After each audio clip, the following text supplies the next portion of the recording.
નમસ્કાર, આપ જોઈ રહ્યા છો સંદેશ ન્યૂઝ. હું છું પ્રીતિ. દિલ્હીમાં બ્રિક્સ દેશોના એનએસએની બેઠક મળી રહી છે, જેમાં અજીત ડોભાલના અધ્યક્ષતામાં આ બેઠક યોજાઈ છે. આ બેઠકમાં બ્રિક્સ સહિત 11 દેશના એનએસએ સામેલ થયા છે. તેઓ ચર્ચા કરી રહ્યા છે, જેમાં ઈરાનના રક્ષા સચિવે બ્રિક્સ બેઠકમાં ભાગ લીધો. આ ઉપરાંત યુએઈ અને દક્ષિણ આફ્રિકા તથા ચીનના એનએસએ પણ આ બેઠકમાં સામેલ થયા છે. ચીનના વિદેશ મંત્રી અને એનએસએ ડોભાલ વચ્ચે પણ બેઠક યોજાઈ.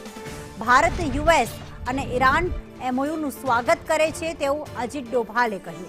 સાથે જ કહ્યું કે અમે આશા રાખીએ છીએ કે શાંતિ કરાર યથાવત રહે. આપણે ખૂબ જ યોગ્ય સમય સમિટ કરી રહ્યા છીએ. વૈશ્વિક સુરક્ષાના મુદ્દાઓ પર ગહન ચર્ચા આ બેઠકમાં કરવામાં આવી.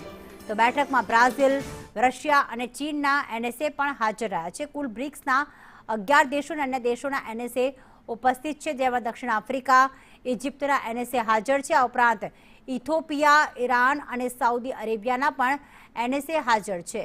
યુએઈ અને ઇન્ડોનેશિયાના પણ એનએસએ સામેલ થયા છે. તો ખાસ કરીને જે અજીત ડોભાલ છે તેમણે એ વાત કહી કે ભારત જે છે યુએસ અને ઈરાન વચ્ચેની જે પીસ ડીલ થઈ છે તેનું સ્વાગત કરે છે અને એમાં આશા રાખીએ છીએ કે આ પ્રકારે શાંતિ તમામ દેશો વચ્ચે જળવાઈ જ રહે. ખાસ તો દેશોની સુરક્ષા માટે આ બેઠક ખૂબ મહત્વની. Welcomes the MOU reached between the US and Iran. We have got cautious optimism and we hope that it will work. It will help energy security. Opening of the Strait of Hormuz is a very welcome development.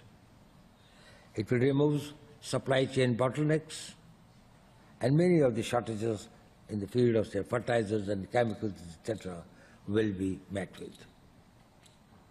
And the freedom of navigation that will be available to the countries in the region and beyond probably will also greatly improve our economic prosperity.